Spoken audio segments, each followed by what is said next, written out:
we start today's message, I've challenged the youth group on something. We have a lot of graduated seniors that are coming to the youth group. Cheryl's group is one of the biggest groups in the crash, and I was excited about it because I thought for sure that they would probably stop coming now that they graduated, but they're still coming. So I challenged them Wednesday night to come to crash, that they would have a quiet time. And in their quiet time, when they're in the Word, God would give them a verse that just kind of jumped out at them, and then they would come to crash and be willing to share it. Because it's those little tidbits that really grab a hold of people's hearts.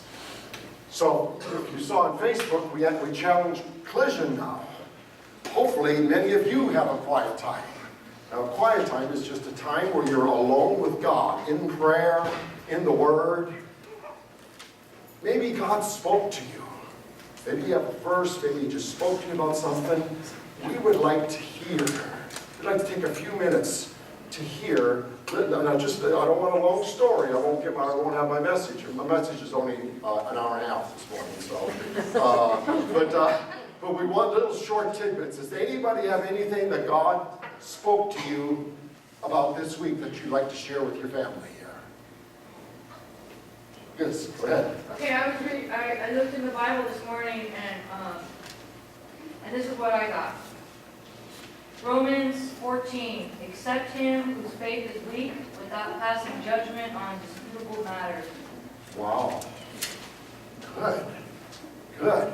Accept the person whose faith isn't as strong as yours, and don't argue over disputable matters that aren't worth arguing about. Some people just like to show how much they know about the Bible instead of worrying about the person they're talking to. Yes? John 14, verse 13.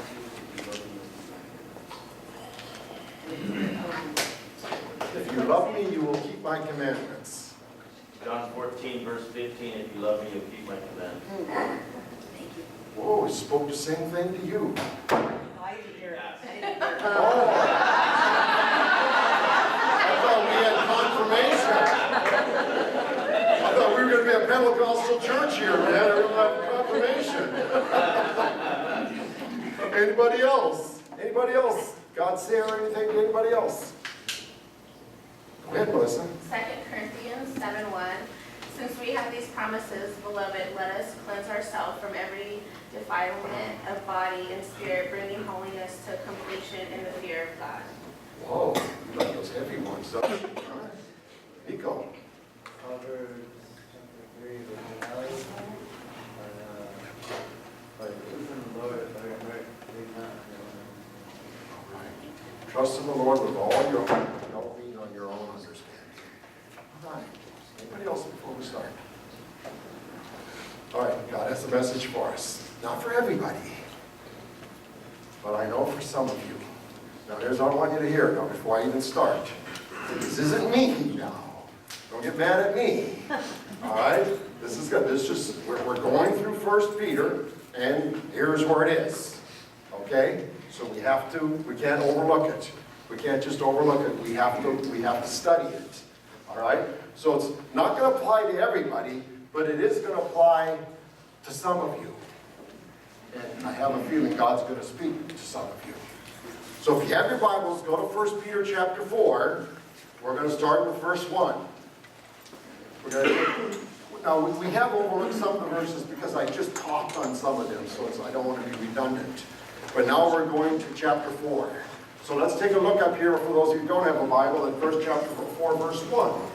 It says, therefore, since Christ suffered in his body, arm yourselves also with the same attitude, because he who has suffered in his body is done with sin.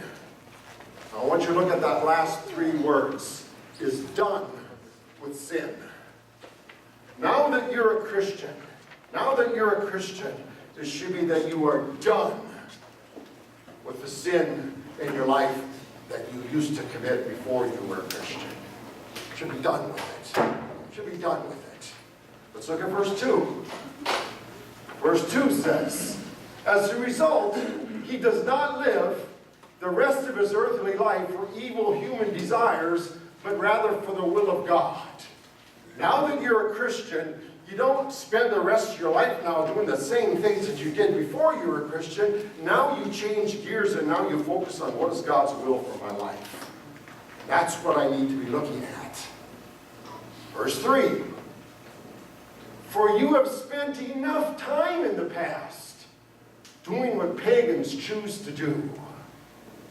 In your past, before a Christian, you spent enough time doing that stuff. Why do you keep on doing it, is what he's saying. And then he goes on to list. I like when they give us a list. Because if he'd just left that open, we were just kind of like, well, what's he talking about? All sin? But he's talking specifically about something here now. And I want to talk to you about this. He's talking about, you did this in the past, don't do it anymore. You used to live in debauchery and lust and drunkenness and orgies, carousing, and detestable idolatry. Notice that word, detestable. You used to do that. Don't do it anymore. Let's take a look at each one of these. All right, let's take a look at each one of them. Debauchery. That's a big word. So you go in the dictionary like I did to find out what is debauchery. Let me tell you what debauchery is. It's excessive indulgence in worldly pleasures like sex, alcohol, drugs, partying. It is crazy partying and wild nights. It is gatherings completely out of control. It is activities that lead you away from excellence, that lead you away from your God. Now what Peter is telling us here is we used to do that. We used to do that. And we know where that road takes us. Why do we still do it? Why are we still doing it then? Because we know where that road goes. Many of us traveled that road. I sure did. I sure did. I'm not proud of this. But I traveled that road. I know where that road takes you. Why would I go down that same road again? It only leads to trouble. It only leads to trouble. I have never seen anything good come out of going to a party that is out of control, where you end up out of control. I haven't seen anything good come out of that. And this is now what he talks about, what happens as a result of that. Okay? These are listed in order for a reason. Then he talks now about lust. You can keep that up there if you want to, the chapter, verse 3 or 4. Verse 3. Then he talks now about lust. Now lust is a strong sexual craving for someone. It's the opposite of love. It's just a physical attraction. It's just a physical attraction. It's not like you love someone, you just look at them as an object. That happens when debauchery is happening. I have seen it many times with my eyes. I have seen it with Christians many times. I'm going to share one. We don't have to, I might get in trouble now with on camera. When I was with our company, we had Christians working for us. Everybody that worked with us was Christians. We went to Vegas for a convention. When you go to Vegas for these conventions, your suppliers want to wine you and dine you because they want you to use their products. So you got Serta and all these other big companies that are like offering you free meals. And the meals are incredible. Just the steak alone is like $65, and then the potatoes extra, and everything else is extra. And all you can drink. And all you can drink. Now, again, these are Christian people that are there at this party. And they are just drinking, having a great time. And they're laughing, some things are funny. And then all of a sudden, they're out of control. They're out of control. They're getting out of limousines and barfing on the way out of the limousine. And I'm going to share something. A real attractive girl that worked for us, a Christian, strong Christian girl, all of a sudden is coming on to me. She must have been. She could have really been waiting. If I was looking good to her and and I'll be honest, and I'm just kind of walking out and I'm just kind of like, ooh, girl. And then my son comes up to me and wants to talk to me. And says, what do I do? She's like, won't leave me alone. I'm trying to hide from her. She keeps finding me. And he's married too. He's kind of, and then there was a young man there. Now he's not a Christian, but he didn't work for our company. He was one of the people that we worked for, and he was engaged to be married. This girl was engaged to be married. And they hooked up. And then he's coming to us as he's trying to say, you know, I don't think I'm going to marry my girl. I think I like this girl. I think I might just...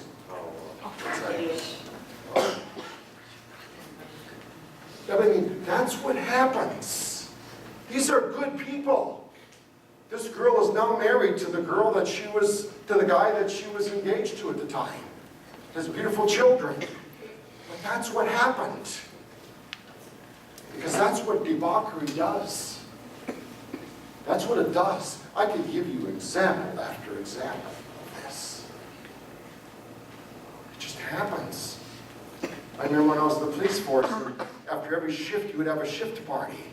And I remember the first ones that I went to, and I'm not a Christian now, but I'm going to the party.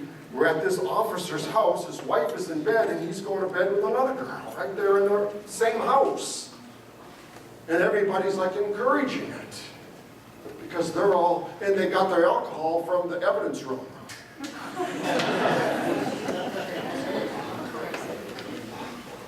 I mean, I can just give you, that's what happens. And now what Peter's saying is, we have probably a lot of us did that before we were Christians. But that's before you were a Christian. You had enough of that. Why do you keep on doing it? Let's look on. Let's look on now. Next one, drunkenness. Well, drunkenness, now listen to what drunkenness is. All right, I want you to hear this now. And this could be drunkenness or even drugs. It is drinking or using drugs to the point where you lose your inhibitions. This is what this means. You get to the party. You want to dance? Oh, I don't dance. You won't catch me on the dance floor. I don't know how to dance. I'm a klutz. But after the drinking, guess who's on the dance floor? They lost their inhibitions. Now, that can seem like fun. That can seem like fun. I have a brother like that. That can seem like fun. Now, that's innocent enough. He would never have done that. Karaoke, and now here he is singing, and he doesn't sing as good as me, of course, but you know. And it's like terrible, but he's lost his inhibitions. He's lost all his inhibitions now. That's what acting in ways that you never would if you were normal. That's what drunkenness is. Well, let's go on now. Then he goes to orgies. Now, here's what you need to know about orgies. Not every party orgy starts out as an orgy. When we had those shift parties, they didn't come there with the intent of that, but it led to that. It is wild parties that include excessive drinking and drugs that lead to sexual activity. Now, this is what you need to know. I just went online to confirm this. 70% of married men admit to having an affair. 70% of married men admit to having an affair. That's the ones that admit it. Hi, Sabrina, good to see you here. That's the ones that admit it. Imagine the ones that still aren't admitting it yet. It's like homosexuality. They figure somewhere between 15 and 20% of the ones that came out of the closet. But a lot of them have not yet for different fears. So it's the same thing now with infidelity. 70%, 60% of women admit it. That number has risen significantly in the last 10 years. Admit to having an affair. Men admit it way more. women don't, it's like, ask a man how old he is, and he'll tell you. Ask a woman how old she is, and if she does tell you, it will be probably not the truth. Men just, they almost boast about it. Hey, don't tell my wife, I'm not on camera, am I? Yeah, I cheat. 70%, no, 70% of the United States professes to be Christians. So don't think that Christians are not doing this. Now, here's what I want you to know.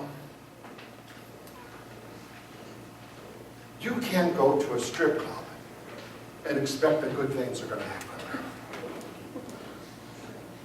You can't just tell your husband, "That's okay, have some fun," and expect that something good is going to come out of that. Something may not happen, but if it is going to happen, boy, there's a good place for it to happen. I remember all the years that I traveled, all the guys that worked for us, they tried their darndest to get me to go to these strip clubs. And they were telling me what it was like. It was kind of like your saliva when you hear about it. I mean, I'm a Christian, but it still sounds darn good. But I know better. I know better. Been down that road. Homie's been there before. I know what happens in those places. I don't have to go there to see. I don't have to go there to see what happens. I know what happens there. I know what happens when you go out with the girls. I know what happens when you go out with the guys. Many times something may not happen. You may be able to do it a lot of times and it don't happen, but boy, if it's ever going to happen, walk on coals and try not to get burnt. What happened? Now, some people just make drastic changes when they become a Christian. And I tell people all the time, if this is meeting Jesus, and you were way over here before you met Jesus, then when you meet him, you're going to be way over here with excitement. If this is Jesus and you were right here, and people thought you were already a Christian, you gave your life to the Lord, this is how excited you are about it then. God made such a drastic change in my life that since I became a Christian, I haven't even been tipsy, let alone drunk. Why? Because I know that road. I know that road. I just don't go down that road. I don't go down that road. Now, I know other Christians that do, and I'm with them a lot of times. I just told you at Vegas, that choose to go down that road. And I just check my head up. I know what's going to happen here tonight. And sure enough, it doesn't always. But if it's going to happen, that's where it's going to happen. And that's why Peter is saying, you had enough of doing that. You had enough of doing that in the past. Why do you choose to keep doing that? And then the next one, carousing. Carousing is just excessive boisterous partying. It is where you're spilling drinks, stumbling, loud, stuttering, losing your words. That's carousing. Everybody, oh, he's so funny. Oh, she's so funny. Oh, she's the life of the party when she's drinking. Oh, he's the life of the party when he's drinking. Yeah, but I know where the life of the party goes, too. He was the life of the party, too. Some people, when they drink, get funny. Some people, when they drink, get quiet. Some people, when they drink, fight. So everybody changes some way or another. So it looks like fun. Boy. Then the last one, detestable idolatry. Not just idolatry, detestable idolatry. Idolatry that God just goes, oh, it just detests me. It detests me. I hate it. That's a blind, excessive devotion to something that is detestable to God. Being a slave to something. Where you go to a party, you can't not drink. And when you drink, you can't stop drinking. And you end up being the life of the party. You be funny to your friends. But God is saying, it's detestable to me. Detestable to me. It's not me talking. It's God talking. I had to look up the meaning of these words, okay? It's God talking. I have a feeling some of you are probably being convicted right now. Now let's move on now here, because this is the part now that, and I did it from the Living Bible because it just makes a little more sense than it says, of course, if you keep doing this, I mean, if you don't do this, if you choose not to do this like I did, your former friends will be very surprised when you don't eagerly join them anymore in the wicked things they do. They will laugh at you in contempt and scorn. But just remember that they must face the judge of all, living and dead. They will be punished for the way they lived. Now, if you're a Christian, this is the thermometer. If you're a Christian, are you still hanging around with those same friends that you did before you were a Christian? Because they should not want to be hanging around you anymore.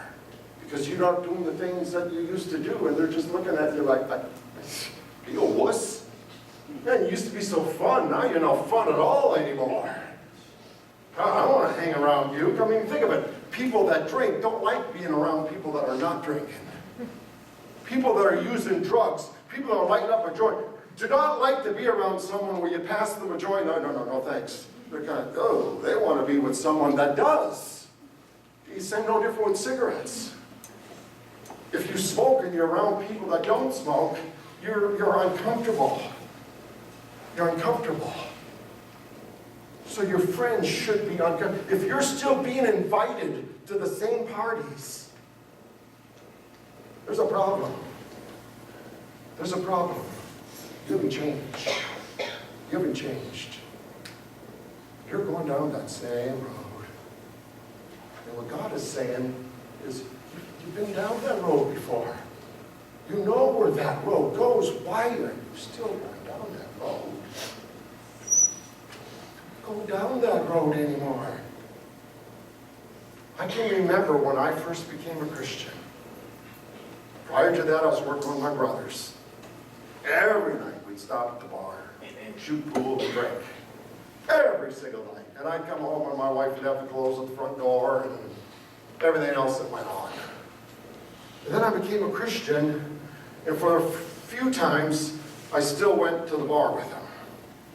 And I might have one beer, but that was it. And then they would choose to keep on drinking. And I wasn't. And I was called every name that matches a female organ that you can think of. All right? From my own brothers. Just kind of like, you're no fun anymore. Now here's what's interesting now, okay? I looked at them now as they're getting drunk, and they're looking at me, oh, you guys are making such asses of yourselves. And then I thought, that's what I used to do, thinking I was having fun. Everybody else must have been looking at me saying the same thing. Because I realize now, what a fool you're making of yourself. You're playing pool and allowing me to take all your money because you can't make a shot for the life of you because you can't even hardly hold the cue stick. And I'm taking all your money from you. That's the only reason I went anymore. And then pretty soon I just didn't go anymore. Pretty soon I just didn't go anymore. Because I knew that's not where I want to be. I don't want to be in those places anymore. It's just not, I don't fit in there anymore.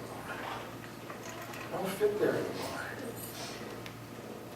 How about you?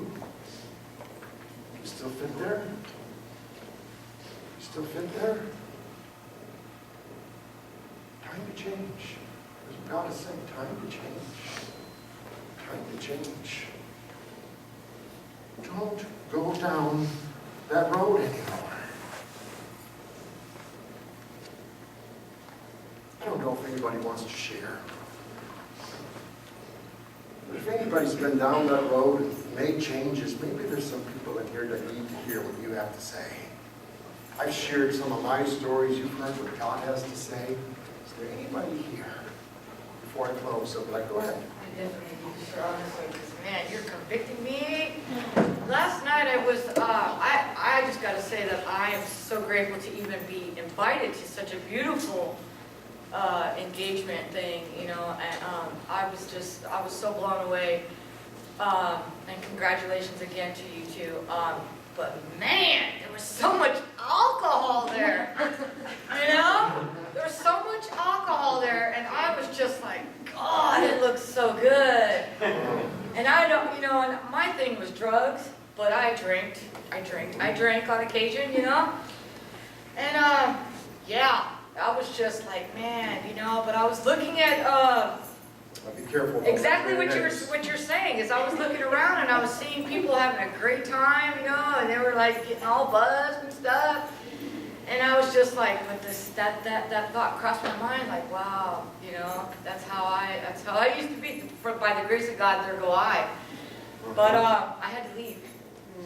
I had to leave, you know. I was like, you know, as soon as, after she got done singing, I mean, it was the most beautiful home I've ever been in, you know, and but my mom, you know, I was affected by it because my mom was a heavy drinker, and so I had to excuse myself and leave, you know. I mean, you know, and plus it was time for me to go. But man, I was just like, I saw all that alcohol, I was like, I was just, you know, because of where I'm at now, you know, that I can actually sit there, and I was quiet. You were. I was quiet, you know, and I'm not, and then today I come into church and I'm dressed like this, and people are like, God, look at you, why are you dressed like that? Because sometimes that's just, you know, I mean, I'm not always one to get dressed up, you know, and a lot of times people told me I look better like this than I do dressed up. But I'm just grateful to even be invited, but thank you. And that's why when I went to Oz at the same part, and I'm sitting there going, when this message, I went home last night, and I'm going, do I And I have did this all message those now, things right that, after? I did all the carousing, orgies, everything. Yeah.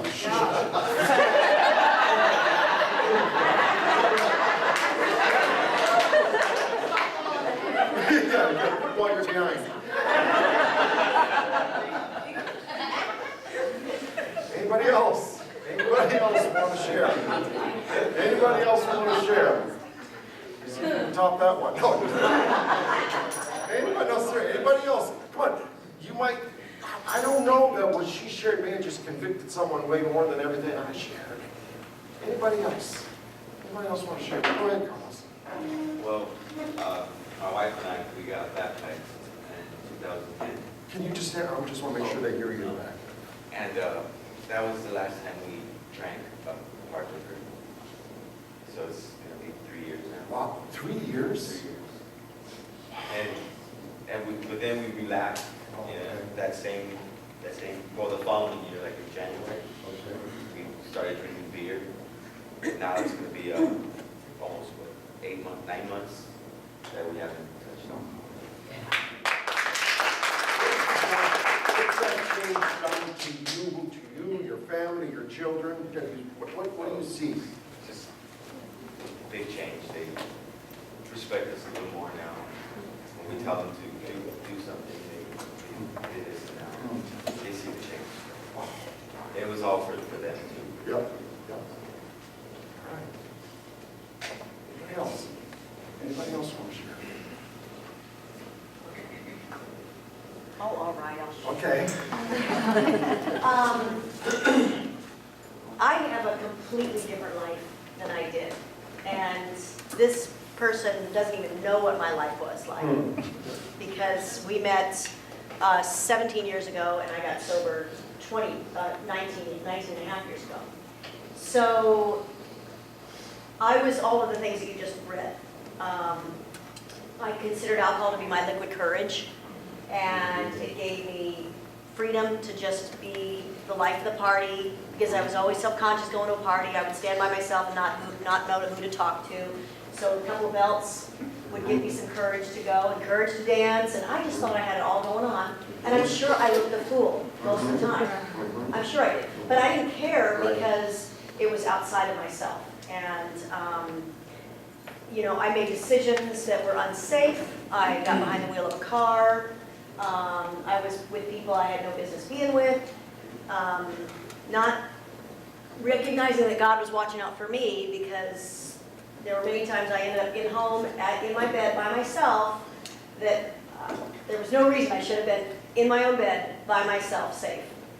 So it's a different life, and when I was in it, I had no idea how I could live out of it, because that was my lifeline, that was my crutch, that was my strength. So not knowing how I was going to do things, go to a reception, go to a wedding, how could I get married without getting a drink and a drug? I just didn't have the idea of how that would happen.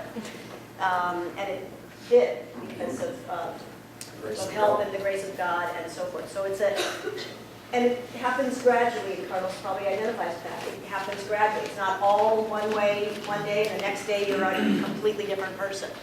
It's a gradual growth, and we have those moments of relapse, or those moments of weakness, like Elizabeth was saying. It's a constant handing over to God. You're my strength now. You're my direction. You're my guidance. I don't need anything or anyone. I can't rely on anything or any human being. I must rely on you. And it's a blessing. And that 21 years ago, I would have no idea that this would be my life today. Yeah. None. Yeah. Zero. Yeah. And I would have said, you're talking about somebody else. And it's a blessing, so thank Yeah. you.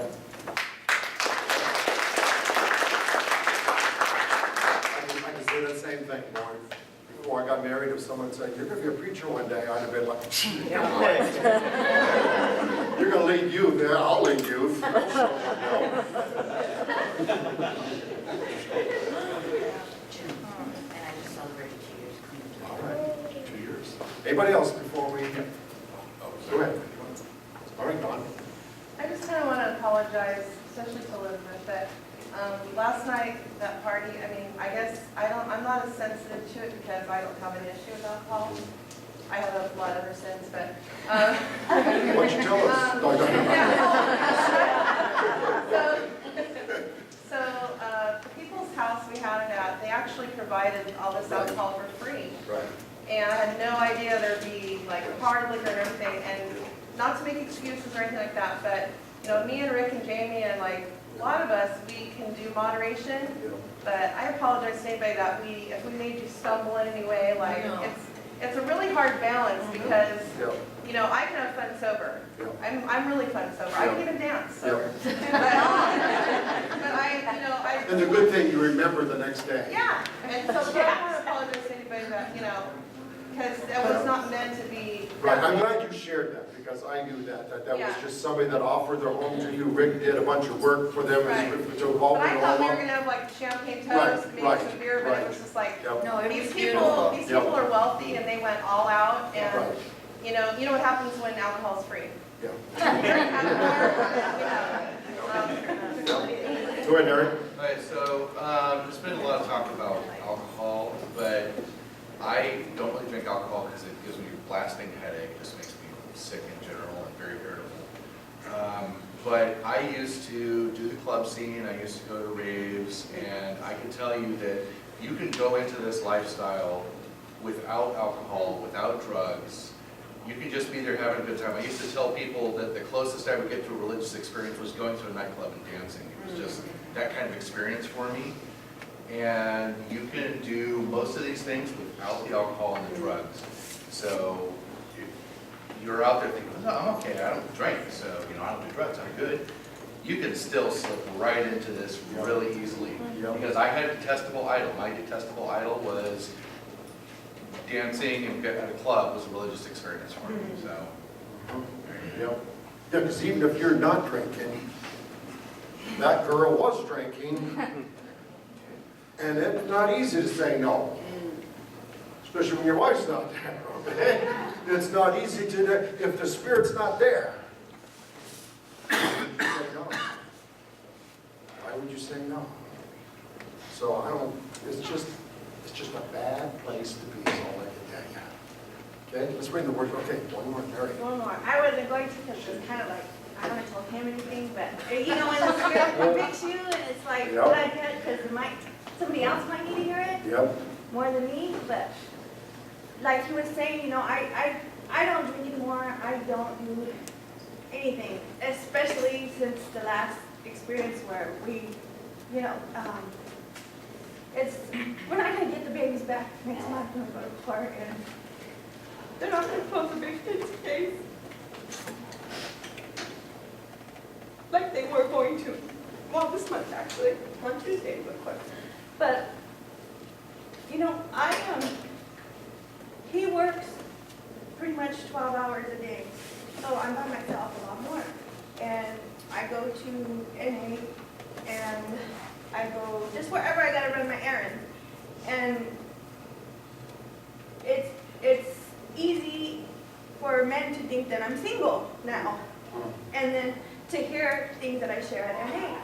So you know, you don't have to be drunk, you don't have to be under the influence of anything for that lust and that other to come in, because they'll see the ring, or they'll see, you know, some of them know who I'm with, but yet men will still offer to do something better, or still, and it's just, you don't have to be, because I've been drunk, and I've been, like Tracy said, nights, I don't even know how I got home, but by the grace of God, I made it home, and I was driving a big old Suburban, couldn't even remember where I was, which way I was going, but by the grace of God, I made it home. And it just goes to show you, whether you're drunk, sober, clean, whatever it is, those situations, you'll still come across those situations, and you need to be strong enough to not fall into But the those. thing, Mary, is it happens even in those situations. Imagine if you did go to those parties now and get drunk, Exactly. what would happen?